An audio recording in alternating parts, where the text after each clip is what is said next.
Bonjour tout le monde. On démarre dans 2 minutes. On laisse entrer les gens.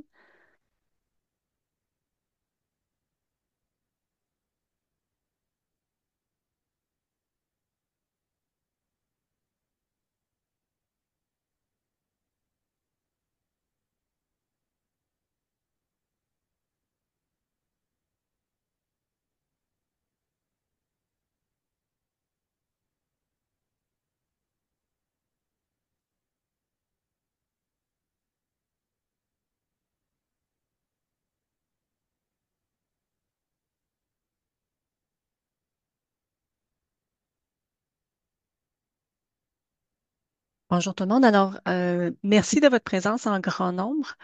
Mon nom est Barbara Gravel. Je suis conseillère aux études, responsable du bureau des stages. Je suis accompagnée de Anne-Marie Charland. Anne-Marie est technicienne au bureau des stages et de Mylène Lavoie, qui est conseillère d'orientation euh, et en développement de carrière pour le service à la communauté étudiante à l'ENA.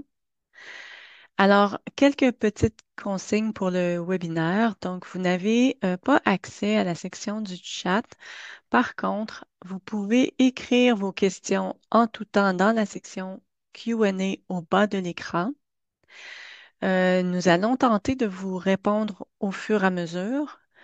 Je vais également faire des pauses pour répondre à certaines questions en direct. C'est possible également qu'on vous invite pour certaines questions qui demandent une analyse de votre dossier ou une réflexion plus approfondie, de communiquer votre question à l'adresse du bureau des stages qui est stage@commercial.nap.ca. Alors, le projet en organisation est une activité d'intégration et elle est administrée, si on peut dire. Donc, l'accompagnement, le suivi, l'inscription se fait à partir du bureau des stages. Je pense que ça fait le tour des consignes. Alors, sans plus tarder, je démarre la séance d'information. Alors, évidemment, c'est une rencontre préparatoire aux activités d'intégration qui sont offertes dans le cadre de la maîtrise en administration publique pour le profil gestionnaire. Donc, si vous êtes dans la maîtrise en administration publique, profil gestion de la santé et des services sociaux, gestion internationale ou encore gestion municipale ou le profil général, donc gestion en administration publique, vous avez à la toute fin de votre cheminement, donc votre grille de cheminement, on peut la consulter dans votre dossier Néo, dans la section Mon dossier. Donc, il est possible d'afficher une grille de cheminement. On y voit là, les différents blocs qui structurent notre programme, les cours obligatoires, les cours de concentration pour les étudiants qui sont en gestion de la santé, gestion internationale, donc qui sont dans un profil avec une spécialisation. Et au bas, on voit activité d'intégration. Vous avez 9 crédits à réaliser en intégration pour pouvoir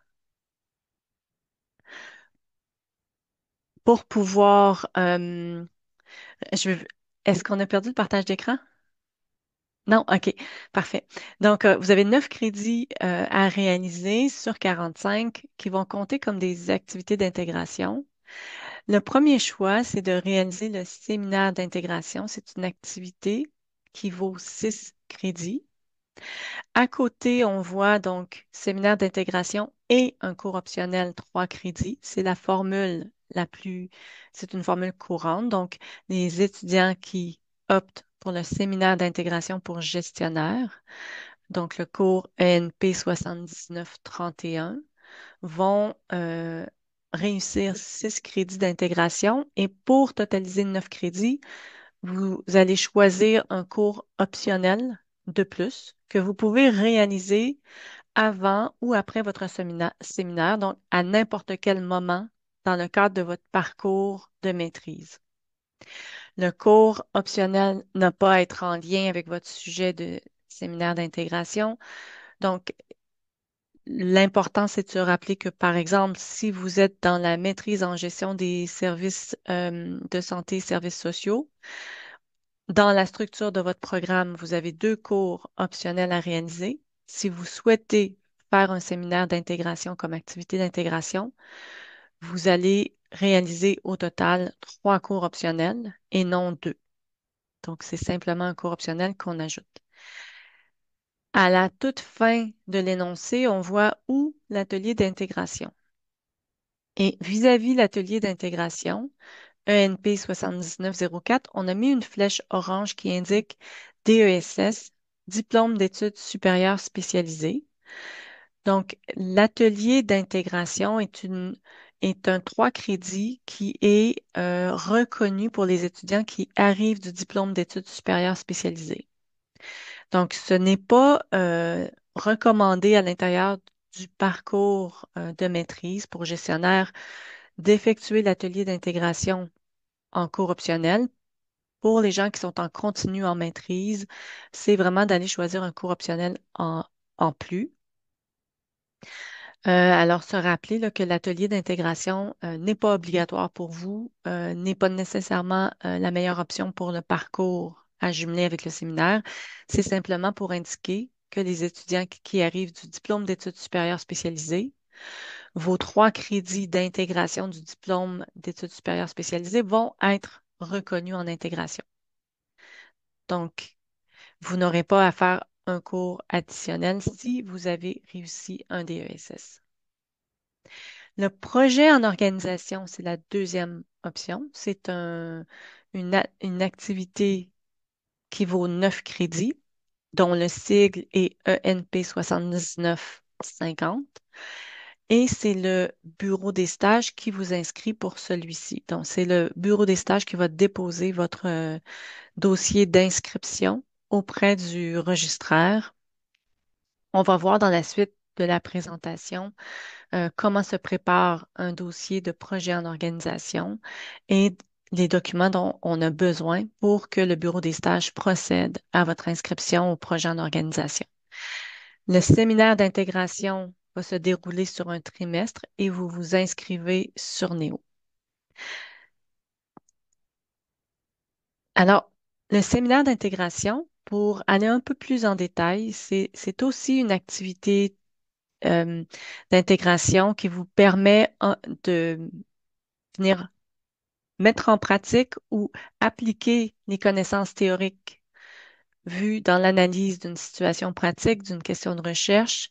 Ça se déroule en deux temps, l'identification d'un problème ou d'une situation, et on construit par la suite une grille d'analyse pour analyser la situation, problème, la question de recherche et amener des éléments de conclusion. L'objectif, c'est de mettre à l'épreuve ces connaissances, les modèles, les concepts théoriques vus à l'intérieur des cours suivis pendant la maîtrise et démontrer notre capacité à analyser ou à effectuer une synthèse à partir de ces connaissances-là d'une situation réelle ou d'un problème complexe. Donc, pour y être admissible, vous devez avoir complété 33 crédits. Euh, Autrement dit, si à la fin du trimestre d'automne, vous avez complété 33 crédits, vous allez pouvoir vous inscrire au séminaire d'intégration pour gestionnaire au trimestre d'hiver. Le séminaire d'intégration se déroule en classe sur un seul trimestre. Par contre, comme il vaut 6 crédits, c'est la charge, l'équivalent de la charge de 2 cours. On, la formule la plus fréquente qu'on voit, c'est 5 rencontres de groupe étalées sur le trimestre. Parfois, il y a des rencontres en présentiel, parfois tout se fait à distance. Ce sont des détails qui sont disponibles au moment de votre inscription sur Néo dans la petite bulle remarque à côté du sigle du cours. Donc, on a des groupes où les rencontres vont se faire en présentiel. On a des groupes où la première rencontre se fait en présentiel, les autres à distance. Donc, tout ça est disponible dans la remarque qui est à côté du sigle du cours au moment de l'inscription sur Néo. C'est également souvent affiché dans l'horaire des cours qui est publié 2 semaines avant la période d'inscription. Donc, on a 5 rencontres de groupe et quelques rencontres individuelles avec l'enseignant ou le chargé d'enseignement, soit pour, par exemple, préciser sa question de recherche, discuter de la méthodologie. Au total, il faut prévoir 270 heures environ, incluant les heures de rencontre en classe, les heures de rencontre individuelle et le travail de rédaction. On donne à titre indicatif environ 40 pages. Les enseignants chargés d'enseignement ont tous une approche pédagogique là, qui est distincte. Donc, c'est vraiment au moment là, de la lecture du plan de cours que vous allez voir les attentes précises par rapport au livrable du cours. La note compte dans la moyenne. Alors, vous allez avoir une note là, entre E et A+, et cette note-là va compter dans votre moyenne cumulative à la fin de votre programme. L'inscription se fait sur Néo.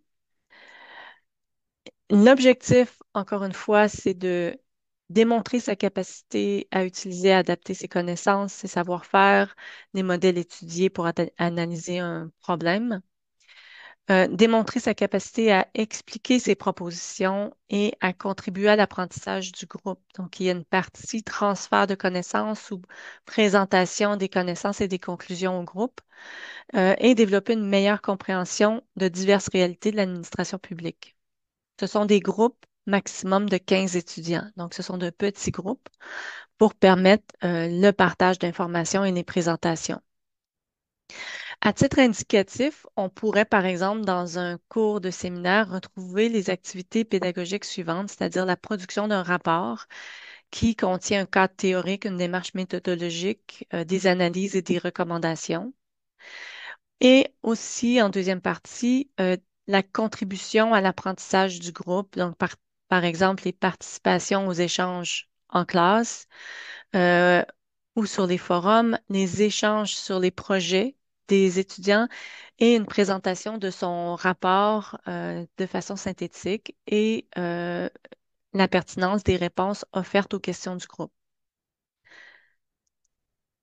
Les inscriptions pour les séminaires d'intégration pour gestionnaires vont se faire à partir du 28 octobre sur Néo.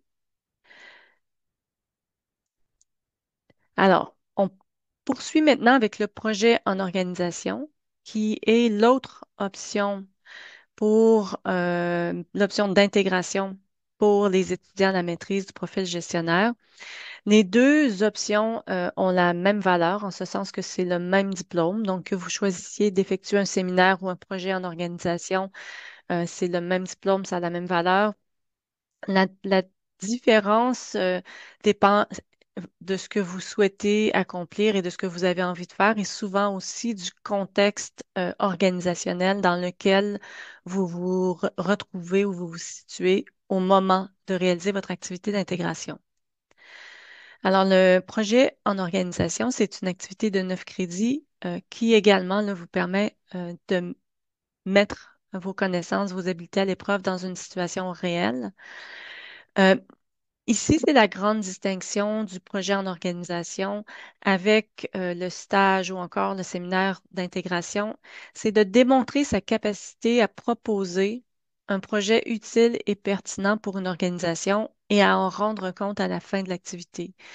Donc, l'attente est que l'étudiant soit en mesure, à partir des connaissances qu'il a acquises, de identifier à l'intérieur d'une organisation un projet, une situation, problème, un processus qui pourrait être amélioré ou qui mériterait d'être étudié, de développer l'argumentaire pour pouvoir proposer euh, le projet, l'idée d'amélioration, par exemple, et la façon de procéder, et d'aller chercher l'appui d'un gestionnaire ou des personnes impliquées dans l'organisation pour pouvoir réaliser ce projet. C'est la raison principale également pour laquelle on retrouve davantage d'étudiants qui sont en emploi déjà dans des organisations qui vont réaliser des projets en organisation puisque ça demande une connaissance de l'organisation et une capacité d'entrer en relation, en contact avec les décideurs. L'autre objectif, c'est de démontrer sa capacité à utiliser et à adapter les connaissances, les savoir-faire, les outils, les modèles de son programme d'études et approfondir l'analyse d'un problème organisationnel lié à l'administration publique.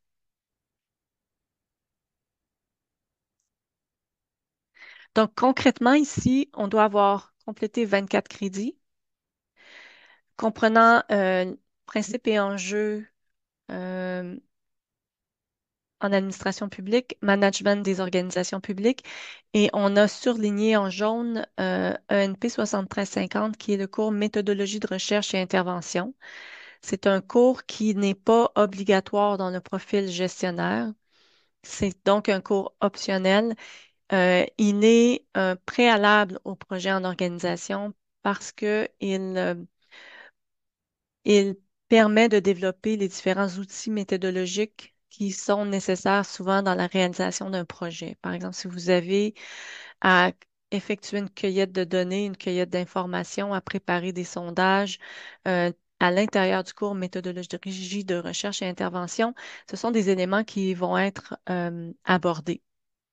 C'est possible d'obtenir une dérogation en écrivant à stage à commercial.nap.ca. Donc, si vous avez l'intention de réaliser un projet en organisation et que vous n'avez pas effectué le cours méthodologie de recherche, écrivez-nous pour qu'on puisse analyser votre dossier scolaire à la lumière également de votre projet en organisation pour vous indiquer si c'est possible ou non de procéder au projet sans avoir réussi le cours méthodologie de recherche. Vous devez avoir une moyenne cumulative d'au moins, donc de minimum 3,3 sur 4,3 au moment là, de signer l'entente sur le plan administratif, on appelle ça un formulaire d'approbation de projet en organisation. Donc, au moment de signer cette entente, vous devez avoir une moyenne d'au moins 3,3 et évidemment avoir acquitté vos frais de scolarité du trimestre précédent. Le projet en organisation, ici, on se répète un peu, mais il y a une particularité. On doit, tout comme pour le stage, être encadré par un conseiller académique. Alors, on, on va avoir un enseignant qui va agir à titre de conseiller ou conseillère académique. Et vous devez également, évidemment, être supervisé par un gestionnaire ou un responsable dans le milieu où se réalise votre projet. Alors, le formulaire d'approbation de projet, par exemple, doit contenir la signature de l'enseignant qui s'engage à fournir l'encadrement académique et du gestionnaire ou du professionnel ou de la ressource interne qui va agir comme mandant pour la supervision du projet dans le milieu. La responsabilité, par exemple, de votre gestionnaire ou de votre mandant est de vous fournir les conditions facilitantes pour la réalisation du projet. C'est également d'apprécier le projet à la fin. Donc, de remplir un petit questionnaire qui porte là, sur les éléments du projet, la pertinence des recommandations, etc. Donc, votre gestionnaire ou votre mandant va lire le rapport de projet et fournir une appréciation, alors que votre conseiller académique va évaluer le rapport de projet euh, à partir, évidemment, là, en se basant sur les appréciations de votre mandant et à la lumière de la qualité du rapport, de la méthodologie, etc. Donc, pour la planification de votre projet, euh, lorsque vous commencez à réfléchir peut-être à choisir le projet en organisation comme activité d'intégration, euh, il y a toute une réflexion qui s'amorce et j'aimerais peut-être céder la parole à Mylène Lavoie. Euh, Comme Mylène est conseillère d'orientation, elle offre un service de soutien au développement de carrière à travers le service à la communauté étudiante. Et parfois, ça peut être intéressant aussi d'effectuer cette réflexion-là ou de la mettre en, en perspective de l'évolution de notre carrière. Donc, Mylène, je te céderai la parole peut-être un peu pour parler de tes services et de comment tu peux parfois contribuer là, à la décision ou encore à l'élaboration du projet. Oui, tout à fait. Merci, Barbara. En fait, le projet en organisation, hein, Barbara l'a nommé, c'est pas tout à fait un stage. C'est souvent vous qui allez proposer vos services, qui allez proposer une démarche à une organisation que vous connaissez peut-être déjà ou non.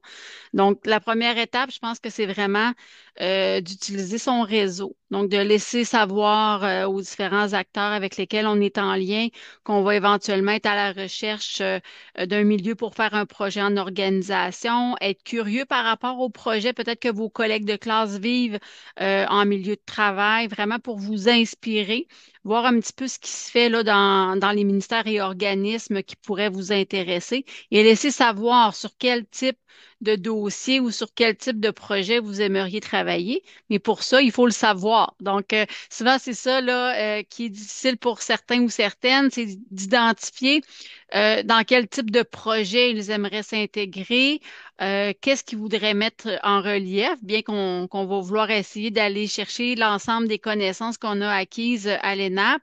Ça se peut qu'il y ait un créneau qui soit un petit peu plus attirant pour vous.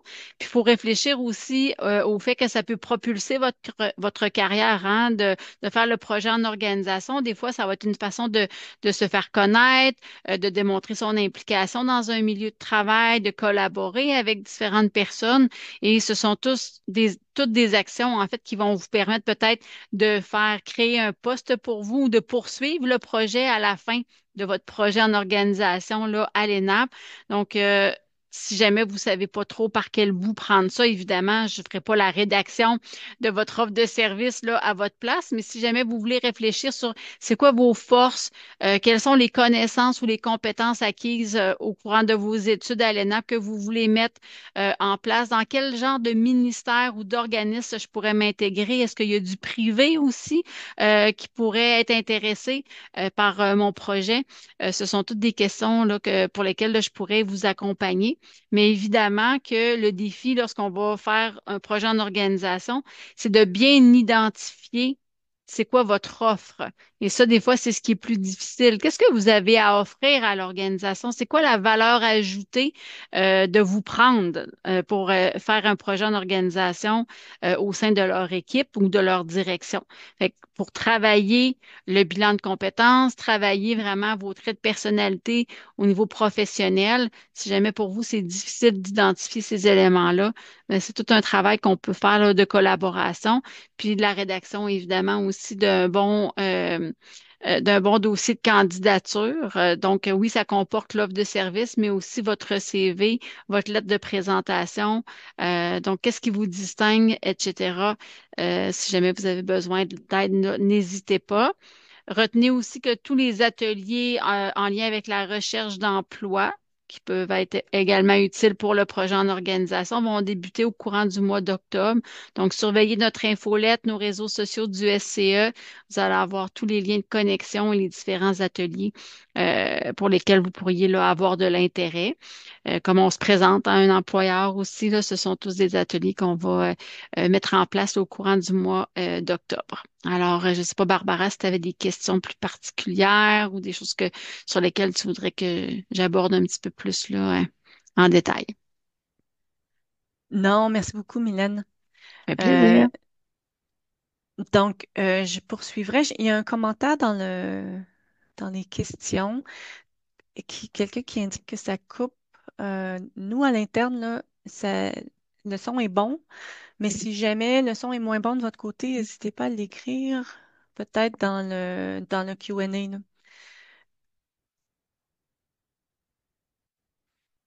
Alors, les préparatifs, euh, on dit une fois le dossier révisé par le bureau des stages. euh, OK, donc ça a l'air beau chez les autres participants. Donc la personne où ça coupe, peut-être là, vous pouvez peut-être essayer de redébrancher, redémarrer, donc les différentes stratégies là, qui des fois peuvent aider la qualité du son. Euh, une fois le dossier révisé par le bureau des stages,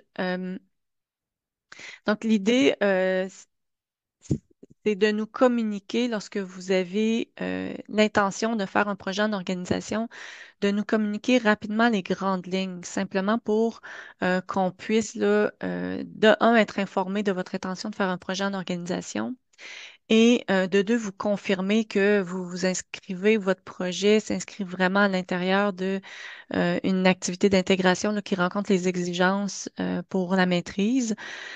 Euh, Par la suite, également, et on dit que c'est un projet que vous devez proposer à l'organisation. Et cette étape-là, elle est extrêmement importante. Et c'est un exercice aussi qui est utile parce que, comme l'a expliqué Mylène, vous traduisez vos compétences, vos apprentissages dans votre capacité d'intervention dans une organisation.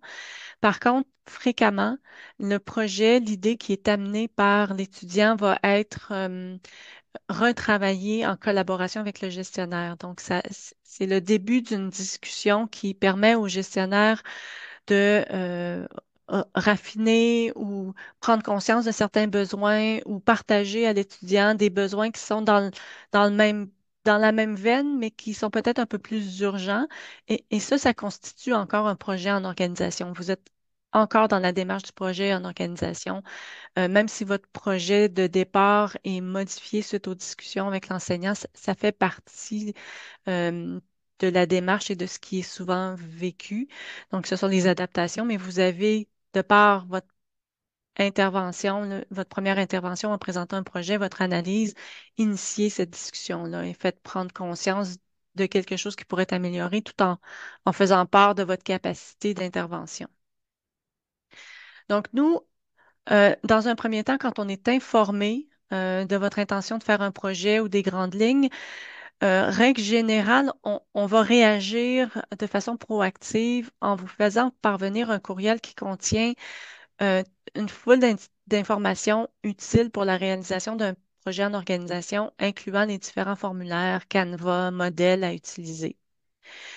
Euh, Ce courriel-là aussi, on va souvent vous inviter à nous contacter si vous avez besoin d'une rencontre ou si vous aimeriez être accompagné, là, soit dans la suite administrative, l'organisation, ou encore pour arrêter votre projet. La première étape, c'est d'identifier un conseiller académique. Plusieurs étudiants vont avoir établi des relations particulières avec certains enseignants chargés d'enseignement ou encore apprécier particulièrement là, certains enseignants et chargés d'enseignement et vont aller solliciter directement ces gens-là. On vous recommande souvent là, de vous assurer que c'est dans le champ d'expertise de l'enseignant. Euh, c'est possible aussi d'aller voir sur le site de l'ENAP dans la section à propos. On a un onglet corps professoral et chargé d'enseignement où on a accès à toutes les ressources. Parfois, on a même accès au curriculum vitae. On peut faire une recherche par champ d'expertise. Donc, c'est une autre façon d'aller voir qui sont les ressources disponibles. C'est pas nécessaire que ce soit une ressource qui vous a enseigné. Euh, et vous pouvez par la suite leur écrire pour les informer du projet que vous souhaitez réaliser, de l'organisation dans laquelle vous souhaitez réaliser, pour vérifier leur intérêt à vous fournir l'encadrement pédagogique. Les enseignants chargés d'enseignement répondent généralement assez rapidement et assez positivement. Donc, s'ils sont disponibles, s'ils sont libres pour le faire, règle générale, ils vont vous répondre assez rapidement.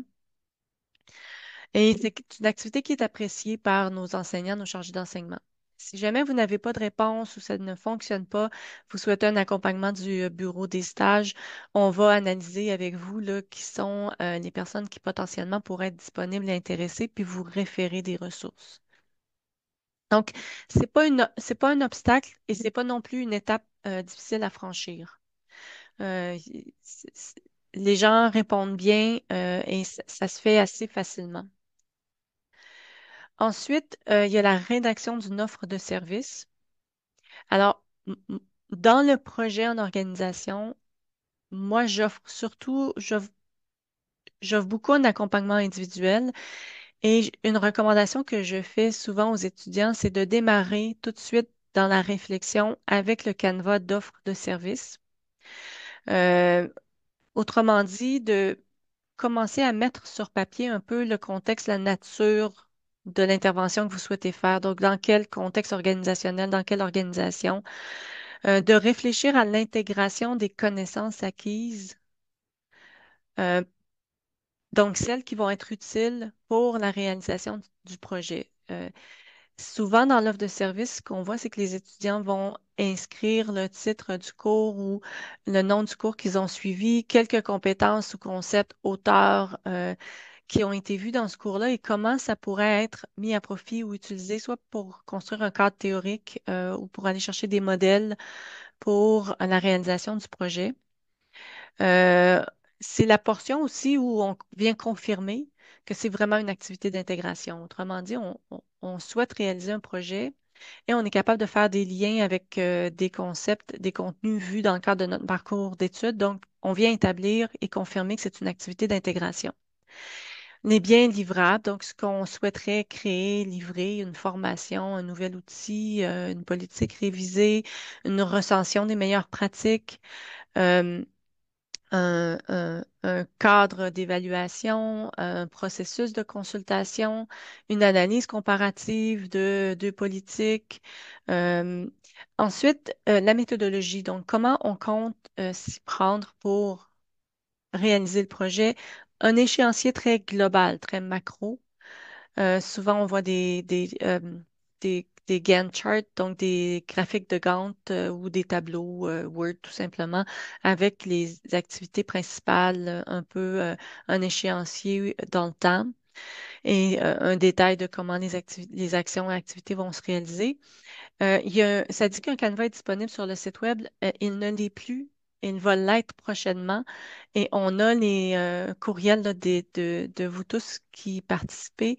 Donc, dans les prochains jours, on va vous faire suivre la présentation ainsi que les documents clés dont on vous parle. Euh, c'est utile de réfléchir avec ce que c'est un cadre utile pour la réflexion. Euh, Souvent, quand vous allez rencontrer votre conseiller académique pour la première fois, ce que vous allez faire, c'est que vous allez discuter ensemble de ce cadre-là. Les conseillers académiques vont souvent pouvoir répondre à vos questions un peu plus précises sur la méthodologie, venir orienter un peu plus la méthodologie, discuter avec vous aussi de l'étendue du projet. Donc, c'est leur rôle. Ils ont environ 12 heures à consacrer à l'encadrement. Il va y avoir davantage d'échanges en début pour s'assurer que c'est bien orienté. Donc, on peut penser à un 3 heures au début. Et ils doivent consacrer, règle générale, en moyenne 6 heures à la correction du rapport. Donc, entre les deux, ils ont environ 3 heures avec vous, ils vont déterminer là, si vous échangez des courriels au besoin, si vous prévoyez des rencontres, mais c'est un peu le temps là, qu'on a de supervision. Donc, c'est un encadrement, mais c'est surtout leur rôle de, d'encadrer au départ l'activité et de corriger à la suite, donc d'évaluer le rapport et l'activité. Ce n'est plus évidemment un temps là, pour enseigner, apporter de nouveaux contenus. Euh, c'est principalement un temps de diriger et évaluer. Par contre, c'est un des éléments, je pense, un des attraits du PO de pouvoir travailler en équipe de façon étroite avec un expert du domaine. Donc, par la suite, quand on a le conseiller académique, on a vraiment campé notre projet, on a un gestionnaire ou un décideur ou quelqu'un dans une organisation qui nous appuie, on remplit le formulaire approbation de projet. C'est un petit formulaire où on s'identifie, on indique la date de début, la date de fin de notre projet. Et ce formulaire-là, une fois que c'est rempli, signé, le bureau des stages utilise le formulaire pour vous inscrire au projet en organisation. Par la suite, on vous transmet un échéancier et bon, l'ensemble des formulaires dont vous aurez besoin là, pour les étapes administratives subséquentes. Le projet en organisation peut se démarrer en tout temps. Donc, il y a pas, vous n'êtes pas campé dans le trimestre. Vous pourriez décider de démarrer un projet en novembre parce que c'est le moment où c'est pertinent de le faire dans votre organisation. Et si vous êtes à temps partiel, de le réaliser sur 2 trimestres. Donc, On autorise un maximum de 3 trimestres pour la réalisation du projet, incluant la partie administrative. Donc, sur le formulaire d'approbation de projet, vous allez identifier la date de début, 1er novembre 2024, et la date de fin, par exemple, juin 2025. Après le 25 juin, votre échéancier va contenir 8 semaines de plus. Donc, on accorde à la fin du projet, lorsque le projet est réalisé, 8 semaines pour déposer la version préliminaire de votre rapport à votre correcteur, 4 semaines au correcteur pour corriger et 2 semaines à la fin pour que vous puissiez intégrer les commentaires finaux de votre correcteur, obtenir l'appréciation du projet de votre gestionnaire et qu'on complète là, toutes les étapes administratives. Simplement vous rappeler que si votre projet se termine le 1er juin 2025, euh, il faut compter 8 semaines par la suite là, avant qu'on ait la note et que ce soit inscrit à notre relevé de notes et que ce soit complété. Pendant votre projet, vous allez maintenir une communication avec votre conseiller académique. Évidemment, 8 semaines à la fin, en fait, le rapport de projet doit être déposé 2 semaines. Donc, la version préliminaire 2 semaines après la date de fin du projet en organisation. Tous les étudiants se préparent à l'avance. Ils vont démarrer la rédaction du rapport de projet en cours de réalisation du projet. C'est possible de consulter les rapports de projet sur l'espace numérique de l'ENA. Donc, c'est possible de consulter ceux avant 2020 dans SOFIA. On peut les retrouver en tapant STA ou encore rapport de stage ou projet en organisation.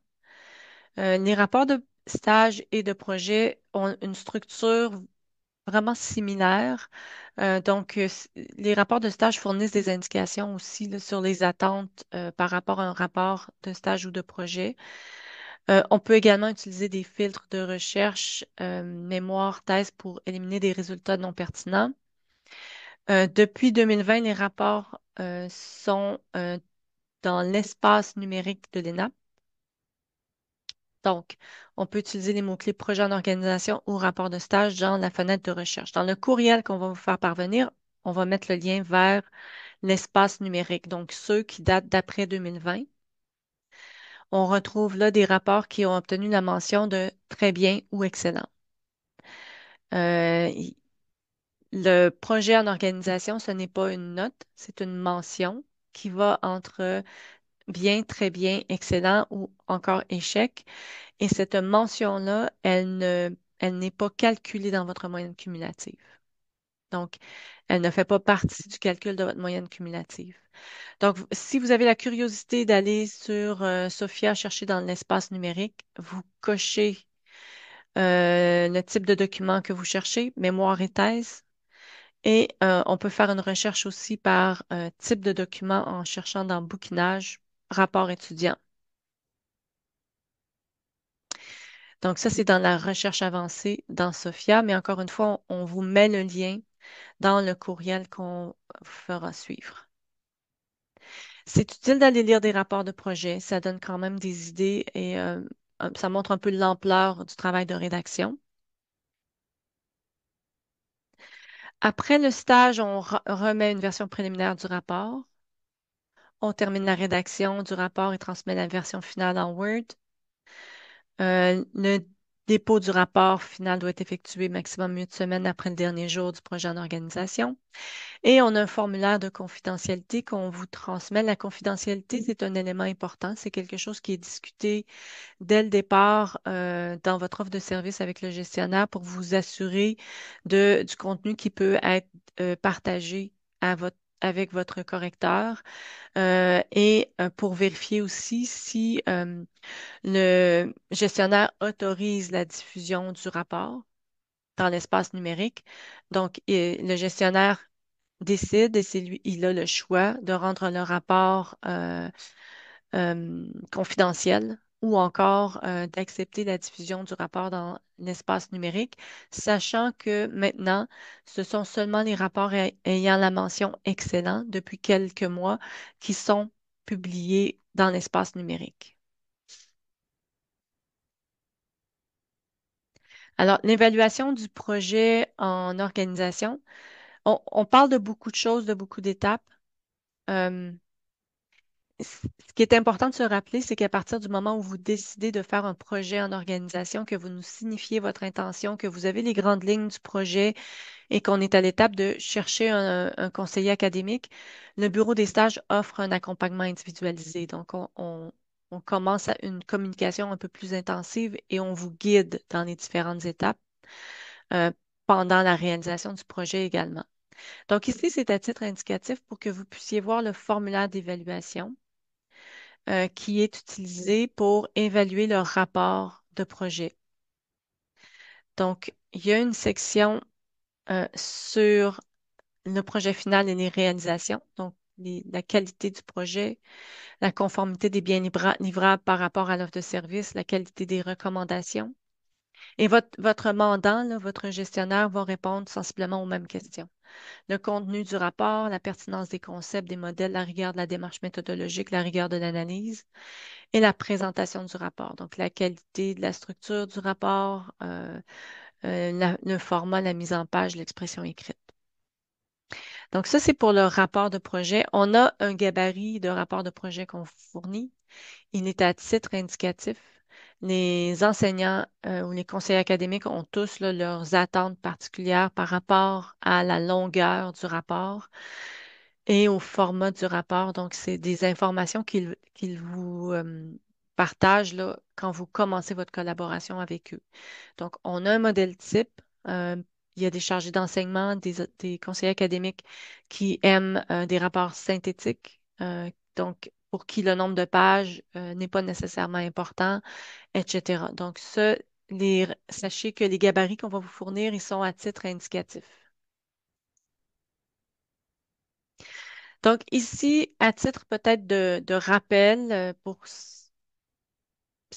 faire un sommaire de ce qui a été dit dans les étapes administratives, avant le projet, on signe un formulaire d'approbation de projet, on signe une petite entente et on rédige une version préliminaire de son offre de service qui est ensuite peaufinée, raffinée en collaboration avec le conseiller académique et son gestionnaire. 8 semaines après la fin de son projet, on doit déposer le rapport final du projet euh, et on doit également fournir l'appréciation de son mandat ou de son gestionnaire sur le projet également et le rapport de projet. Et c'est le moment également où on fournit le formulaire de confidentialité. Donc, ça fait le tour. Je n'insiste pas sur les procédures administratives, encore une fois, parce que c'est quelque chose qui vous est partagé au fur et à mesure. L'intention ici, c'était de vous fournir le plus d'informations possible sur les deux options d'activité d'intégration pour que vous puissiez amorcer votre réflexion et prendre la meilleure décision au moment venu. Si vous êtes dans une concentration et que vous souhaitez réaliser un projet en organisation, parfois à 24 crédits réussis, si vous n'avez pas encore réussi vos crédits euh, de, de concentration où vous avez seulement 2 cours sur 4 de suivi en évaluation de programme, par exemple, ou en gestion de la santé et services sociaux. euh, c- Parfois, ça peut valoir la peine d'attendre un peu, d'avoir réussi au moins 3 cours, sinon 4, de sa concentration, surtout si on est dans le domaine et si ça peut être pertinent là, pour la réalisation du projet. Donc, c'est certain que plus on est avancé dans son parcours, ben, plus on a de contenu à utiliser pour la réalisation du projet et la rédaction du rapport. Ça, ça fait le tour. Je vais aller voir rapidement. Alors, on a une question à savoir si le séminaire d'intégration, le professeur doit exercer dans la concentration obligatoirement. C'est une excellente question. Les groupes de séminaires, euh, ils sont, si je peux dire, ils sont mixtes. Donc, dans votre groupe de séminaire, vous allez avoir des gens qui sont dans le profil gestionnaire, mais vous allez avoir aussi des gens qui sont dans des profils de concentration. Nos enseignants chargés d'enseignement, ils ont l'habitude, ils ont suffisamment là, de bagages pour vous accompagner dans la rédaction et la réalisation d'un travail d'intégration, peu importe là, la concentration, le programme dans lequel vous êtes inscrit. Et ce partage-là, je dirais, de perspective est intéressant aussi pour vous là, dans les présentations qui sont généralement faites. Pour la dérogation du cours de méthodologie, à quel moment commencer la discussion? Écoutez, à partir du moment où vous avez vraiment l'intention d'effectuer, ou vous pensez à peut-être faire un projet en organisation, ça vaut la peine de nous écrire pour qu'on ait la discussion avec vous, qu'on analyse votre dossier pour voir si c'est pertinent pour vous de le prendre ou non. Donc, si ça peut être dès maintenant, là, ne serait-ce que si vous avez peut-être une intention de réaliser un projet en organisation. Est-ce que quelqu'un dans l'équipe aurait quelque chose à ajouter? Non? Les diapositives suivantes, en fait, c'est concernant davantage la clientèle internationale qui ont des permis d'études, permis de travail. Euh, Si vous êtes dans cette situation-là et vous réalisez un projet en organisation sans avoir le statut d'employé dans l'organisation, euh, et même en ayant, je dirais, le statut d'employé dans l'organisation, assurez-vous d'avoir les autorisations de travail nécessaires en consultant une conseillère réglementée en immigration à l'ENAP. Et pour ce faire, vous devez écrire à sce@commercialenap.ca. Donc, si vous avez l'intention de faire un projet en organisation et que vous êtes en discussion avec un employeur ou avec votre employeur, assurez-vous d'avoir toutes les autorisations nécessaires pour pouvoir le réaliser. Euh, Est-ce que le diplôme peut être délivré avant la fin du... Attendez une petite seconde. Avant la fin du projet en organisation? Non. Il faut vraiment que la note, la dernière note, euh, soit déposée au registraire et que le registraire l'ait inscrit dans votre dossier et que vous ayez vraiment officiellement réussi l'ensemble des 45 crédits de la maîtrise pour qu'on puisse délivrer euh, le diplôme qui va être délivré là, quelques mois généralement après. Et pour les gens qui ont besoin tout de suite d'une attestation de réussite ou de complétion, vous allez dans Néo, euh, dans la section demande ou mes demandes. C'est possible de cliquer et de faire une demande d'attestation de fin d'études au registraire. Donc, mais encore une fois, il faut que l'enseignant ait corrigé le rapport, fourni la note du rapport et que la note soit rendue au registraire dans votre relevé de notes. Euh, pour les différents exemples de livrables que j'ai nommés tout à l'heure, on voit de tout. Consulter les rapports qui sont publiés sur l'espace numérique est utile parce que c'est là où on peut voir les différentes activités qui sont réalisées. On voit des gens qui se consacrent, par exemple, à une partie de planification stratégique. Ne serait-ce que, par exemple, l'analyse des données de départ, l'analyse des résultats de la planification stratégique précédente, la cartographie du processus de consultation, par exemple, pour la planification stratégique ou pour le développement ou l'implantation d'une stratégie quelconque. On voit de la mise en œuvre de cadres d'évaluation, du développement de tableaux de bord, des recensions de littérature sur les meilleures pratiques ou encore sur les indicateurs en ressources humaines, par exemple, qui sont utilisés pour mesurer certains types de réalités dans les organisations. On voit des analyses comparatives de certaines politiques. Euh, on- y- c'est quand même assez diversifié. Des formations, des planifications de formation, des analyses de besoins, euh, des, du développement de cadres de compétences ou de compétences. Donc, il y a beaucoup. Euh,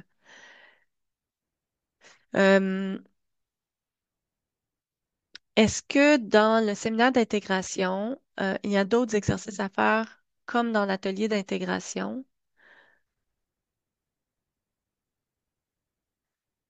contribution dans le séminaire d'intégration. La question est intéressante puis elle est bonne parce que dans les séminaires d'intégration, ce que j'ai montré, c'est à titre indicatif.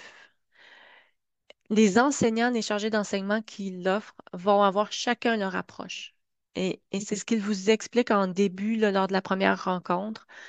Euh, c'est possible qu'on vous demande de réaliser, de trouver même un milieu ou de faire au moins une petite cueillette d'informations en lien avec la thématique que vous allez choisir. Donc, j'ai vu des enseignants proposer aux étudiants d'effectuer une réflexion sur ce qu'ils ont appris dans certains cours et de créer une fiche synthèse des apprentissages essentiels réalisés dans d'autres cours. Donc, c'est quand même difficile là, de se positionner ou de vous dire exactement comment va se dérouler le séminaire d'intégration sur le plan de la démarche pédagogique. Ce qui est important de se rappeler, c'est que peu importe la démarche pédagogique, vous allez être appelé là, à vraiment faire une réflexion sur les apprentissages faits dans les cours précédents et de les mettre en application dans un contexte quelconque. Donc, la consultation des PO précédents, euh, est-ce que c'est possible de le faire pour les travaux de séminaire? C'est une excellente question. Malheureusement, non. Les rapports de séminaire, les travaux de séminaire ne sont pas diffusés. Euh,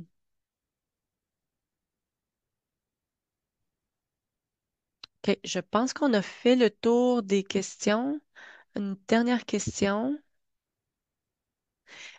Excellent. Est-ce que c'est possible et réaliste de suivre le cours de séminaire d'intégration au trimestre d'été, sachant que le trimestre d'été, un temps complet, c'est 6 crédits. Donc, les étudiants qui sont à temps complet, on leur dit et on leur recommande de ne pas faire plus que 6 crédits à l'été parce que le trimestre d'été dure 8 semaines, comparativement à 14 semaines pour les 2 autres trimestres. Il n'y a pas de semaine de lecture et ça va extrêmement rapidement. Donc, est-ce que c'est pertinent ou est-ce que c'est réaliste de le faire? Ça dépend de votre contexte. Si c'est le seul temps, par exemple, où vous avez des vacances, un horaire un peu plus allégé et vous avez l'intention de vous y consacrer intensivement, ça peut être réaliste et faisable.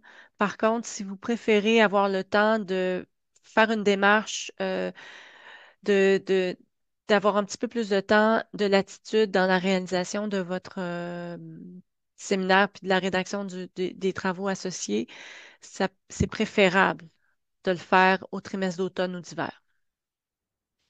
Surtout si vous êtes à temps partiel, que vous avez une charge de travail euh, importante.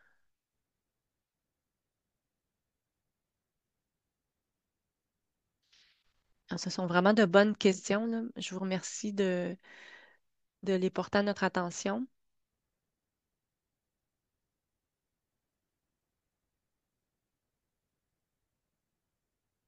Vous avez l'adresse du bureau des stages, donc stage STAGE à commercial nap.ca. Vos conseillers, conseillères aux études peuvent également vous fournir de l'information sur les séminaires d'intégration. Donc, ça fait partie là, de leur trousse d'outils conseils. N'hésitez pas à en discuter avec eux. Euh, et pour la portion projet en organisation, vous pouvez adresser vos questions, vos intentions à stage@enap.ca pour qu'on vous fournisse l'accompagnement nécessaire. N'oubliez pas les services de Mylène, parfois de faire un petit bilan de compétences ou une réflexion rapide sur ce qu'on on aimerait atteindre ou développer, ça peut être intéressant aussi. Euh, Est-ce qu'on peut avoir une dérogation pour les cours de séminaire? Malheureusement, non. Ce sont des cours obligatoires et les cours qui sont dans les blocs de cours obligatoires, euh, c'est, c'est difficile d'obtenir des dérogations et ce n'est pas possible pour un cours de séminaire. Il n'y a pas non plus de reconnaissance d'acquis possible dans le cas des activités d'intégration. Mais par contre, j'ai mal interprété votre question parce que vous dites si vous avez 30 crédits au lieu de 33 crédits. Ça arrive. Ça, par contre, est-ce qu'on peut s'inscrire au séminaire avec 30 crédits au lieu de 33? Ça, c'est une bonne question pour votre conseiller, conseillère aux études. Expliquez le contexte qui vous amène à demander une dérogation. Parfois, il y a des étudiants qui ont une durée déterminée là, pour compléter leurs études et ça fonctionne mieux s'ils font le séminaire, par exemple, au trimestre d'hiver, mais ils ont seulement 30 crédits. Euh, Parfois, c'est en lien avec justement votre contexte familial, professionnel, organisationnel. Votre conseiller, conseillère aux études va procéder à une analyse de votre dossier pour vous fournir une réponse par rapport à la possibilité de vous inscrire ou non à un séminaire avec 30 crédits.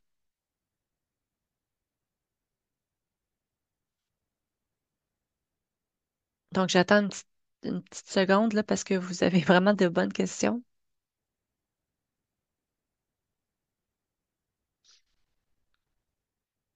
Super. N'hésitez pas. Donc, il y a l'adresse stage stage@nap.ca pour vos questions additionnelles.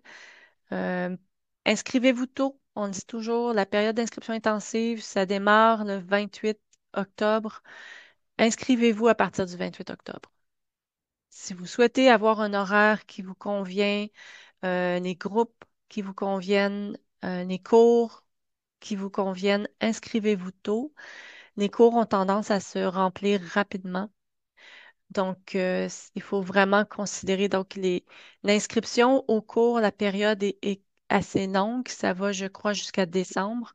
Mais il faut comprendre que la période d'inscription officielle, elle est entre le 28 octobre et le 11 novembre. Donc, c'est vraiment là où les étudiants s'inscrivent. Et c'est à ce moment-là que les cours se remplissent. Donc, le plus tôt, le mieux. Euh, Parfait. Donc, il est 1 heure pile. Je veux remercier mes collègues Mylène et Anne-Marie. Et je vous remercie également, là, vous avez été nombreux à participer. Merci de votre intérêt. Puis bonne rentrée à tous. Au revoir.